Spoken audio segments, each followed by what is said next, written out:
네, 행복한 오후 즐거운 라디오 우리는 누구인가 시즌2로 함께하고 계십니다. 어제 첫 방송 나가고 정말 많은 분들께서 반응을 해주셨어요. 특별히 목사님 유튜브로 목사님이 이렇게 얘기하시는 거 보고 정말 각양각색의 반응이 있었는데요. 목사님 보셨나요, 좀? 댓글들을? 전 어제는 바빠서 못 봤고요.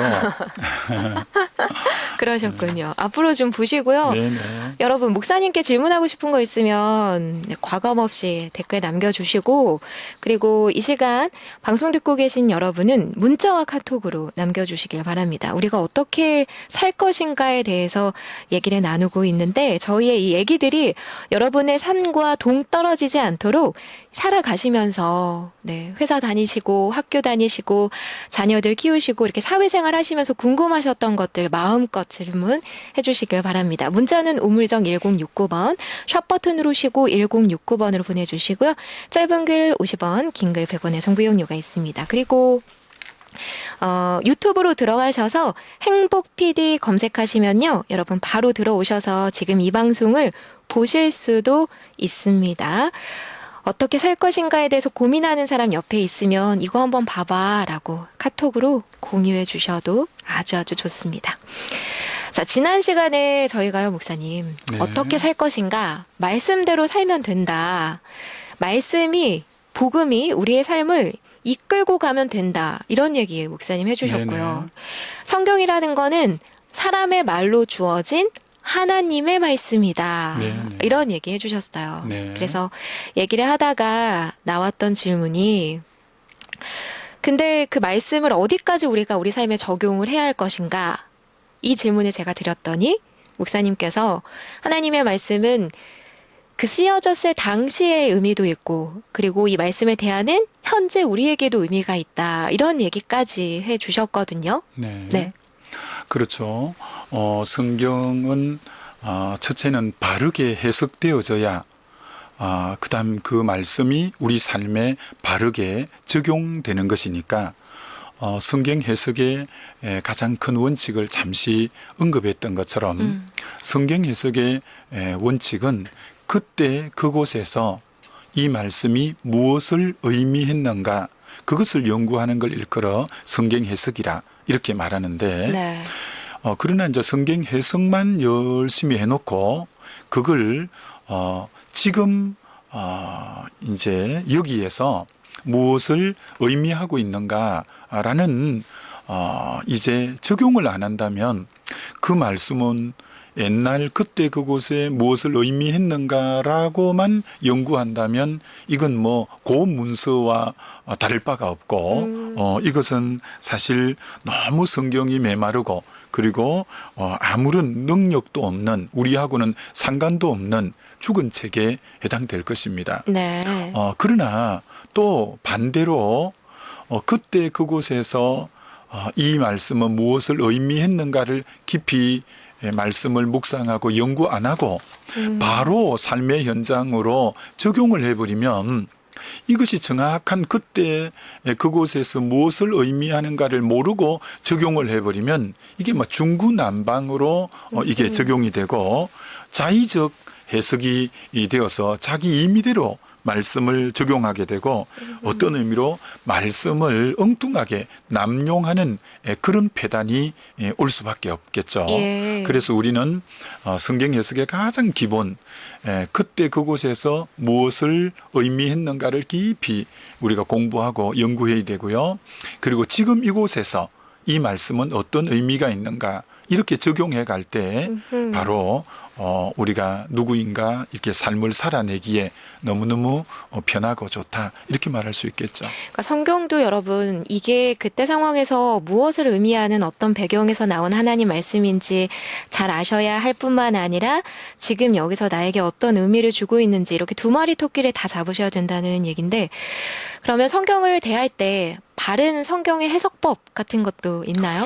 그렇죠. 이제 고전적으로 뭐 내려오는 방법인데요. 사실 성경을 바르게 해석해야 바르게 적용할 수 있으니까 적용보다 더 중요한 게 바른 해석을 하는 것이 굉장히 중요한데, 바른 해석을 하기 위한 전제 조건으로 첫 번째는 하나님의 말씀을 대하는 바른 태도가 있어야 된다라는 네. 것이죠. 사실 이 하나님의 말씀은 하나님의 말씀이기 때문에 우리가 성경을 사랑하는 그런 마음으로 성경을 접하는 게 굉장히 필요하고요.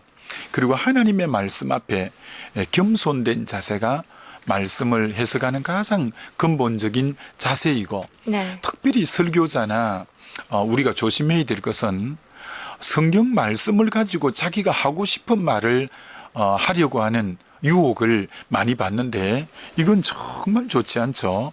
그렇기 때문에 말씀을 대할 때 내 마음을 백지 상태로 가져가는 것이 무엇보다도 필요하다. 그래서 말씀은 사실 눈으로 읽지만 사실 귀로 하나님의 음성을 듣는다, 이런 자세로 우리가 말씀을 대해야 될 필요성이 있고, 네. 믿음의 사람들이 말씀을 참 가까이들 했습니다. 그래서 말씀을 대하는 가장 기본이 부지런하게 말씀을 대해야 되는, 그래서 방금 말씀드린 게 바로 성경 해석의 첫 번째 원리인 말씀을 대하는 태도가 중요하다에 방금 해당되는 부분이라 할 수 있고요. 네.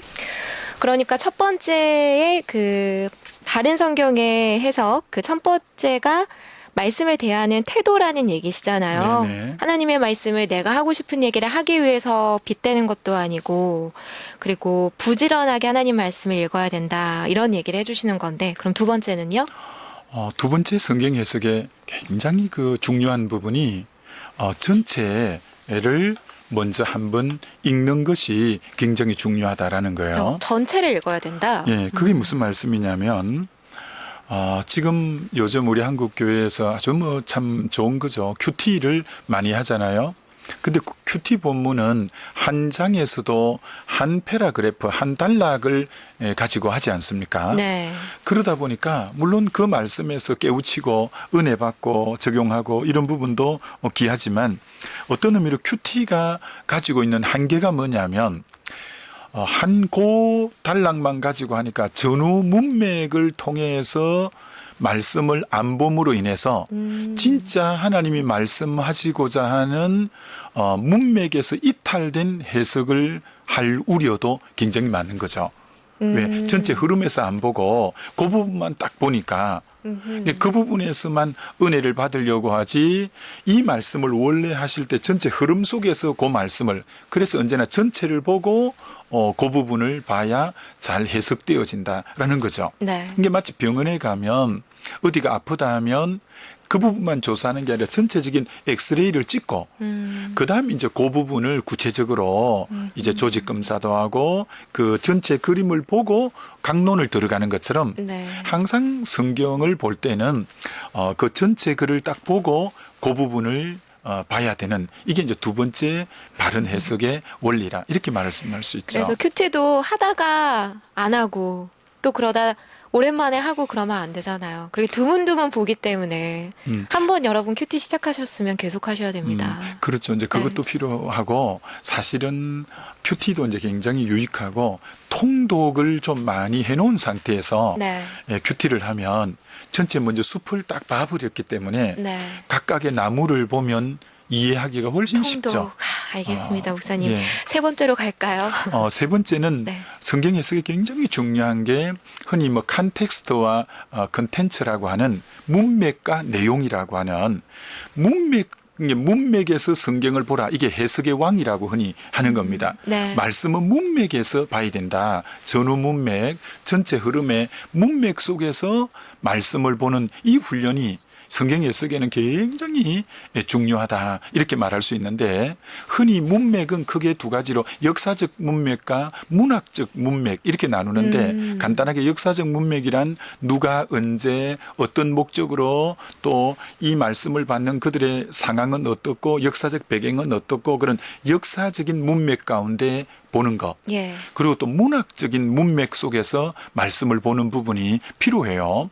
문학적 문맥은 짧게 하나 예를 들면 창세기 37장에 요셉 얘기가 나오는데 그리고 39장에 요셉이 보디발의 집에 종살이하는 게 나오는데 37장과 39장 사이에 유다와 며느리 다말에 관한 내용이 삽입이 돼 있는 거예요. 네. 그럼 문학적 흐름으로 전혀 안 맞거든요. 네. 요셉 얘기가 연달아 나오는 게 훨씬 매끄러운데 그 사이에 유다와 이 다말 며느리 얘기가 38장에 삽입되어 있는 이건 이제 문학적으로 왜 그런가?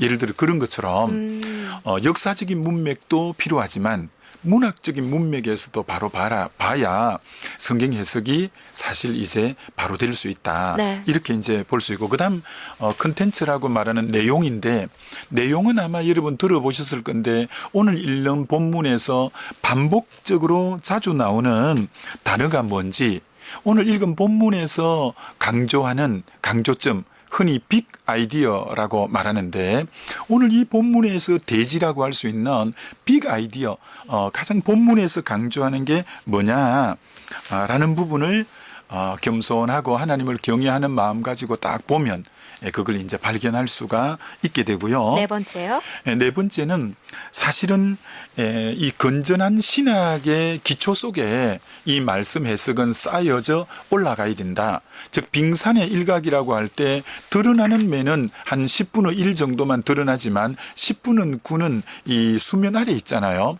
그래서 사실은 든든한 말씀 해석과 신학적 이 토대 가운데서 말씀이 해석될 때 더 깊이 해석이 되고 더 깊은 이해가 되어지기 때문에 네. 우리는 그런 토대를 계속 좀 쌓아 올라가는 가운데서 말씀 해석을 하면 더 깊은 말씀 해석이 되고 그리고 마지막 다섯 번째는 뭐니 해도 성령을 전적으로 의지하는 부분이 말씀 해석에는 뭐 가장 중요하다 또 할 수 있죠. 네. 그래서 말씀은 성령의 감동으로 되어진 것이기 때문에 정말 이 성령의 인도하심 속에 말씀을 보는 부분이 너무너무 필요한데 저는 많은 책들을 볼 때마다 굉장히 사실 아쉽게 느끼는 게 세계적인 석학들이 써놓은 책들이 기도와 성령의 인도함 속에서 책을 내놓지 않으므로 그 책이 유익을 주기보다 독이 되는 경우를 종종 보거든요.